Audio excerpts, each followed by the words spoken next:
الحمد لله وحده والصلاة والسلام على من لا نبي بعده وعلى آله وصحبه أجمعين أما بعد فقد قال الله تبارك وتعالى في كلامه العزيز أعوذ بالله من الشيطان الرجيم بسم الله الرحمن الرحيم يا أيها الذين آمنوا كتب عليكم الصيام كما كتب على الذين من قبلكم لعلكم تتقون صدق اللہ العظیم۔ محترم ناظرین، جیسا کہ آپ سب کو معلوم ہے کہ چند دنوں کے بعد رمضان المبارک کا مقدس مہینہ شروع ہونے والا ہے، برکتوں والا مہینہ شروع ہونے والا ہے، رحمتوں والا مہینہ شروع ہونے والا ہے۔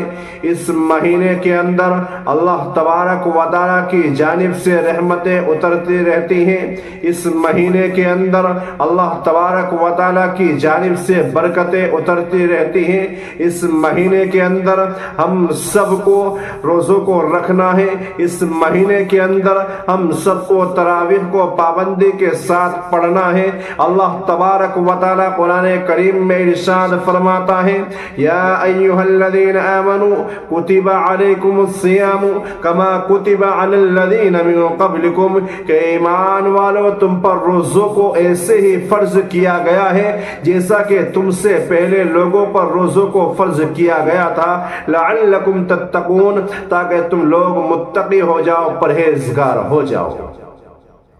اللہ رب العزت کا احسان ہے، شکر ہے، کرم ہے کہ اللہ رب العزت نے ہم سب کی زندگی میں پھر سے رمضان المبارک کا مقدس مہینہ عطا فرمایا ہے، اور دو چار دنوں کے بعد یہ رمضان المبارک کا مقدس مہینہ ہم سب کی زندگی میں پھر سے دستک دینے والا ہے، پھر سے آنے والا ہے۔ اس رمضان المبارک کے مقدس مہینے میں ہم کو چند کام ایسے ہیں کہ جو ہم کو کرنے ضروری ہے۔ وہ چند کام کون سے ہیں کہ جو ہم کو اس رمضان المبارک کے مقدس مہینے میں کرنے ضروری ہے۔ سب سے پہلا کام تو یہ ہے کہ رمضان المبارک کے مقدس مہینے کے روزوں کو پابندی کے ساتھ رکھنا ہے، بغیر کسی شرعی عذر کے رمضان المبارک کے مقدس مہینے کے روزے کو نہیں چھوڑنا ہے، کیونکہ حدیث شریف کے اندر آتا ہے کہ جو بھی بندہ رمضان المبارک کے مقدس مہینے کے ایک بھی روزے کو جان بوجھ کر چھوڑ دیتا ہے، بغیر کسی شرعی عذر کے چھوڑ دیتا ہے، تو چاہے سال بھر اس رمضان المبارک کے مقدس مہینے کے روزے کی وہ بندہ قضا کرتا رہے، لیکن جو ثواب اس کو رمضان المبارک کے اس روزے کا ملتا، وہ ثواب وہ بندہ نہیں پا سکتا ہے۔ تو اس لیے بغیر کسی شرعی عذر کے رمضان المبارک کے مقدس مہینے کے روزے کو نہیں چھوڑنا ہے۔ اور دوسرا کام جو رمضان المبارک کے اس مقدس مہینے میں کرنا ہے، اس مہینے میں تراویح کو پابندی کے ساتھ پڑھنا ہے۔ آپ روزہ کسی شرعی عذر کی وجہ سے اگر چھوڑتے ہیں تو بعد میں آپ اس کی قضا کر سکتے ہیں، لیکن تراویح اگر آپ نے چھوڑ دی تو رمضان المبارک کا مقدس مہینہ گزرنے کے بعد آپ تراویح کی پھر قضا نہیں کر سکتے ہیں۔ اس لیے تراویح کو بہت پابندی کے ساتھ پڑھنا ہے، چاہے ہمارے نوجوان بھائی ہو یا ہماری بہنیں ہوں، وہ پابندی کے ساتھ رمضان المبارک کے مقدس مہینے میں تراویح کو پابندی کے ساتھ پڑھیں۔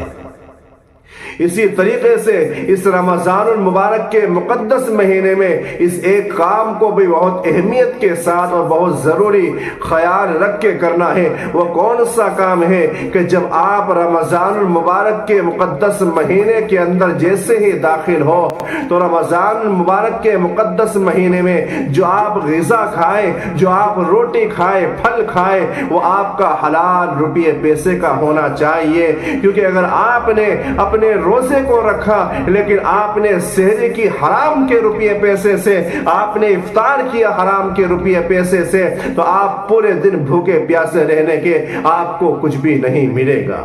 اسی طریقے سے رمضان المبارک کے مقدس مہینے میں ایک کام ایسا ہے کہ جس سے بہت زیادہ بچنا ضروری ہے، جس میں بہت سے لوگ ملوث ہوتے ہیں، خصوصاً عورتیں اس کام میں بہت زیادہ ملوث ہوتی ہیں۔ وہ روزہ تو رکھ لیتی ہیں لیکن روزہ رکھنے کے بعد اس کام کو بالکل بھی نہیں چھوڑتی ہے۔ وہ کام کون سا ہے؟ وہ کام غیبت کرنا ہے، کسی کی پیٹھ پیچھے برائی کرنا ہے۔ اگر آپ روزے کو رکھتی ہیں اور آپ پیٹ پیچھے کسی کی برائی کرتی ہیں تو آپ کو غیبت کا گناہ الگ سے ملے گا، اور جو آپ پورے دن بھوکی پیاسی رہے گی روزے کا آپ کو برابر اس کا ثواب نہیں ملے گا، کیونکہ آپ نے روزے کے اندر غیبت کی ہے، اور یہ غیبت کرنا بہت بڑا گناہ ہے۔ غیبت کرنے کی وجہ سے روزے کا ثواب ختم ہو جاتا ہے۔ تو اس لیے رمضان المبارک کے مقدس مہینے میں آپ کسی کی غیبت بالکل نہ کریں، کسی کے اوپر بہتان نہ باندھے، کسی کی طرف سے بھی اپنے دل کے اندر حسد، کینہ، کپٹ، بغض بالکل بھی نہ رکھے، اور اپنے دل کو بالکل پاک صاف کر لے، اور اس ایک مہینے کو بالکل دل کی خوشی کے ساتھ، اس ایک مہینے کو دل کی خوشی کے ساتھ اللہ تبارک و تعالیٰ کی عبادت میں گزار دے، کیونکہ انسان 11 کے 11 مہینے دنیا داری میں لگا رہتا ہے، اور اسی طریقے سے کوئی اپنی کھیتی باڑی میں لگا رہتا ہے، کوئی اپنے کاروبار پر لگا رہتا ہے، لیکن اللہ رب العزت ایک مہینہ ہم کو دے رہا ہے تاکہ اس مہینے کے اندر پروردگار ہم سب کو گناہوں سے بالکل پاک صاف فرما دے۔ لیکن چند بندے ایسے ہوتے ہیں جو اس بابرکت والے مہینے میں بھی، رحمت والے مہینے میں بھی، وہ اس رحمت والے برکت والے مہینے میں بھی، رمضان المبارک کے اس مقدس مہینے میں بھی رمضان کی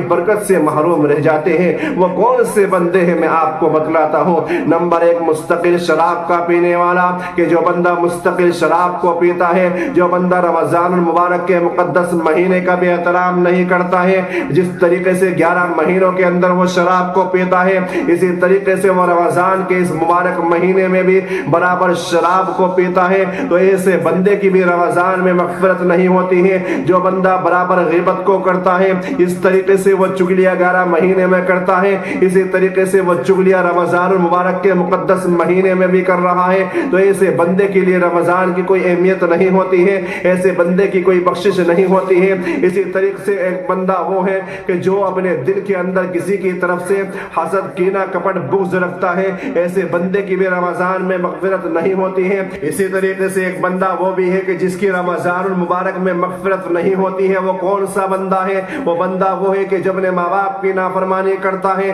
اپنے ماں باپ کے دل کو دکھاتا ہے، اپنے ماں باپ کو اپنے اوپر بوجھ سمجھتا ہے، اپنے ماں باپ کو ستاتا ہے، اپنے ماں باپ کو گالیاں دیتا ہے، وہ رمضان المبارک کے مقدس مہینے میں بھی اس کی مغفرت نہیں ہوتی ہے۔ اس طریقے سے ایک بندہ وہ بھی ہے کہ جس کی رمضان المبارک کے مقدس مہینے میں مغفرت نہیں ہوتی ہے۔ وہ کون سا بندہ ہے؟ وہ بندہ وہ ہے جو تکبر کے طور پر، گھمنڈ کے طور پر اپنی پیٹ کو، اپنے پائجامے کو ٹخنے سے نیچے لٹکاتا ہے۔ تو یہ 4-5 بندے ایسے ہیں کہ جن کی اس مبارک مہینے میں، مقدس مہینے میں بھی مغفرت نہیں ہوتی ہے۔ اس لیے میرے محترم بزرگوں، نوجوانوں اور محترم ناظرین، آپ جب بھی رمضان المبارک کا مقدس مہینہ پائے، رمضان المبارک کے مقدس مہینے میں آپ روزوں کو رکھو تو روزوں کو روزے کی طرح رکھنا ہے،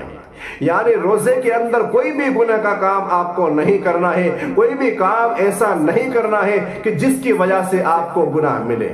روزے کو روزے کے طریقے سے رکھنا ہے، یعنی رات میں سحری کھانی ہے، سحری کھانے کے بعد آپ کا اگر دل کر رہا ہے تو آپ قرآن شریف پڑھ لیں، نہیں تو آپ سو جائیں، آپ کو سونے کا بھی ثواب ملے گا۔ اور جب آپ نیند سے بیدار ہو تو آپ اللہ تبارک و تعالیٰ کے سامنے تھوڑی دیر روئے، گڑ گڑانے، اور آپ چاہے نوافل پڑھیں، اس کے بعد آپ پورے دن گناہ کا کوئی بھی کام اگر نہیں کرتے ہیں تو آپ کا روزہ بہت اچھے طریقے سے گزر جائے گا۔ ہمارے بہت سے بھائی ایسا کرتے ہیں کہ رمضان المبارک کے مقدس مہینے میں روزہ تو رکھ لیتے ہیں، لیکن روزہ رکھنے کے بعد وہ برابر گناہ کا کام کرتے رہتے ہیں، تو ان کو سوائے بھوکے پیاسے رہنے کے کچھ بھی نہیں ملتا ہے۔ اس لیے ان تمام چیزوں کا خیال رکھ کے اپنے رمضان المبارک کے مقدس مہینے کو گزارے۔ اللہ تبارک و تعالی ہم سب کو رمضان المبارک کے مقدس مہینے کی